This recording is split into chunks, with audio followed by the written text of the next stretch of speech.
मेरठ के शास्त्री नगर में central market का मामला इन दिनों काफी चर्चा में है। ये जगह सालों से व्यापारियों की रोजी रोटी का बड़ा केंद्र बनी हुई है, लेकिन अब सुप्रीम कोर्ट के सख्त आदेश के बाद यहाँ बड़ी कार्रवाई हो रही है। आवास एवं विकास परिषद ने बुधवार को 44 भवनों को पूरी तरह से सील कर दिया। इनमें बड़े बड़े शोरूम, कमर्शियल कॉम्प्लेक्स के अलावा स्कूल, अस्पताल और बैंकेट हॉल भी शामिल हैं। व्यापारियों में भारी गुस्सा है और उन्होंने विरोध में गुरुवार को पूरे मेरठ बंद का ऐलान कर दिया है। ये पूरा विवाद पुराना है। शास्त्री नगर स्कीम नंबर 7 में 1970 के दशक में आवासीय प्लॉट दिए गए थे। इन प्लॉटों पर सिर्फ घर बनाने की इजाजत थी, लेकिन समय के साथ कई लोगों ने यहाँ दुकानें, शोरूम, स्कूल, अस्पताल और बैंकेट हॉल बना लिए। धीरे धीरे ये क्षेत्र मेरठ का प्रमुख बाजार बन गया। लोग इसे मेरठ का कनॉट प्लेस भी कहते थे, लेकिन नियमों के खिलाफ ये सब हुआ। आवासीय जमीन पर व्यावसायिक उपयोग गैर कानूनी था। आरटीआई कार्यकर्ता लोकेश खुराना ने इस मामले में अवमानना याचिका दायर की। सुप्रीम कोर्ट ने कई बार सुनवाई की। 26 जनवरी को कोर्ट ने स्पष्ट आदेश दिया कि आवासीय भवनों में चल रही व्यावसायिक गतिविधियां बंद की जाए और अवैध निर्माण हटाए जाए। कोर्ट ने कहा कि नियम तोड़ने वालों पर सख्ती बरती जाए, लेकिन स्थानीय अधिकारियों ने कोर्ट के फैसले का पहले पूरी तरह से पालन नहीं किया। एक पूर्व कमिश्नर ने कुछ आदेश दिए, जिससे कार्रवाई रुक गई। सुप्रीम कोर्ट ने इस पर भी नाराजगी जताई और अधिकारियों को फटकार लगाई। सोमवार को सुप्रीम कोर्ट ने फिर सख्त रुख अपनाया और कोर्ट ने आवास विकास परिषद को 44 ऐसे भवनों की सूची दी जहां पूरी तरह व्यवसायिक काम हो रहे थे। इनमें 6 स्कूल, 6 निजी अस्पताल, 4 बैंकेट हॉल और 28 बड़े कमर्शियल कॉम्प्लेक्स शामिल थे। कोर्ट ने आदेश दिया कि इन सभी को तुरंत सील कर दिया जाए। कोर्ट ने पुलिस, सुरक्षा और हर तरह की मदद मुहैया कराने को भी कहा। बुधवार सुबह से ही ये कार्रवाई शुरू हो गई। आवास विकास परिषद की 7 अलग अलग टीमें मौके पर पहुंची। उप आवास आयुक्त अनिल कुमार सिंह इस अभियान की अगुवाई कर रहे थे। भारी पुलिस बल तैनात था। सुबह करीब 8 बजे से तैयारियां शुरू हो गई।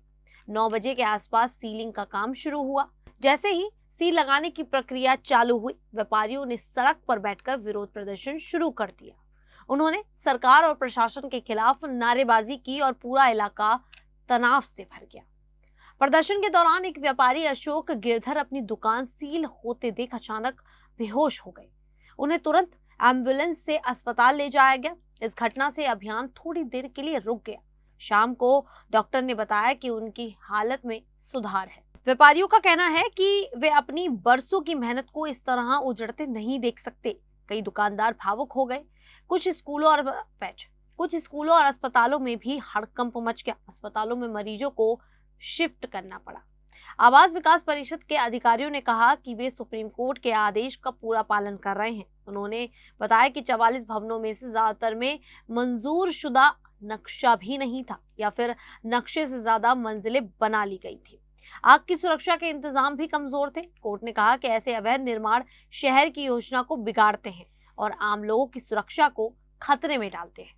व्यापारियों का संगठन संयुक्त व्यापार संघ इस कार्रवाई का पुरजोर विरोध कर रहा है। दोनों गुट एकजुट हो गए हैं। उन्होंने कहा कि ये दमनकारी कार्रवाई है। वे किसी भी कीमत पर अपनी आजीविका नहीं छोड़ेंगे।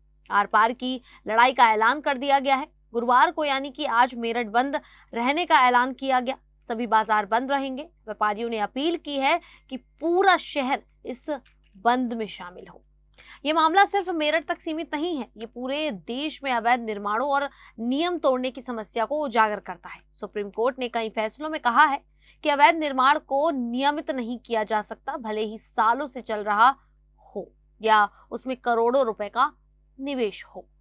शहर के मास्टर प्लान का पालन जरूरी है। अगर आवासीय क्षेत्र में व्यावसायिक गतिविधियां बढ़ती हैं तो ट्रैफिक, पार्किंग, पानी, बिजली और सुरक्षा की समस्या बढ़ जाती है। मेरठ में ये बाजार 35 साल से ज्यादा पुराना है। शुरू में यहाँ सिर्फ कुछ दुकानें थी, धीरे धीरे ये बड़ा बाजार बन गया। व्यापारी कहते हैं कि उन्होंने यहाँ अपनी मेहनत से सब कुछ खड़ा किया।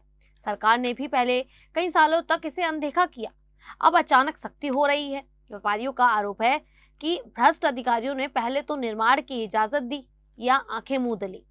अब जब कोर्ट ने दबाव डाला तो कार्रवाई हो रही है। दूसरी तरफ आवास विकास परिषद का कहना है कि वे कोर्ट के आदेश मानने के लिए मजबूर हैं। अगर वे नहीं मानेंगे तो उन पर भी अवमानना का केस चल सकता है। कोर्ट ने पहले भी कुछ अधिकारियों को तलब किया था। आज सुप्रीम कोर्ट में फिर सुनवाई है। परिषद को सीलिंग की रिपोर्ट दाखिल। ये कार्रवाई सिर्फ 44 भवनों तक सीमित नहीं हो सकती। सूत्रों के मुताबिक शास्त्री नगर स्कीम में कुल 860 प्लॉट है। उनमें से कई पर भी अवैध व्यावसायिक उपयोग चल रहा है। आगे और कार्रवाई हो सकती है। व्यापारी डरे हुए हैं कि उनका पूरा बाजार प्रभावित हो सकता है। इस घटना से कई सवाल भी उठ रहे हैं। शहर की योजना कैसी बनाई जाए, पुराने बाजारों को कानूनी रूप कैसे दिया जाए, व्यापारियों की आजीविका कैसे बचाई जाए। सरकार को शायद मास्टर प्लान में बदलाव या कुछ राहत के उपाय सोचने चाहिए, लेकिन कोर्ट का रुख साफ है, नियमों का पालन सबके लिए जरूरी है। व्यापारियों ने कहा है कि वे शांतिपूर्ण तरीके से विरोध करेंगे, लेकिन उनकी मांग है कि सीलिंग रोकी जाए और उन्हें कुछ समय दिया जाए ताकि वे अपना सामान निकाल सके या वैकल्पिक व्यवस्था कर सके। कई स्कूलों के स्टाफ और अस्पताल के डॉक्टर भी परेशान हैं। छात्रों और मरीजों पर असर पड़ रहा है। खैर, मेरठ शहर में ये बंद कितना प्रभावी रहेगा ये देखना होगा, लेकिन फिलहाल तनाव बना हुआ है। पूरा इलाका पुलिस की निगरानी में है। लोग उम्मीद कर रहे हैं कि सुप्रीम कोर्ट की अगली सुनवाई में कोई सकारात्मक फैसला आएगा जो दोनों पक्षों के हितों को ध्यान में रखे। खैर, आप सभी को क्या लगता है कि कोर्ट क्या व्यापारियों को कुछ समय की मोहलत देंगे या फिर नहीं? आप हमें कमेंट करके अपनी राय जरूर दें। अभी के लिए इतना ही। फिर हाजिर होंगे ऐसी ही यूपी से जुड़ी बड़ी खबरों के साथ। तब तक के लिए देखते रहिए द न्यूज़ 15 यूपी।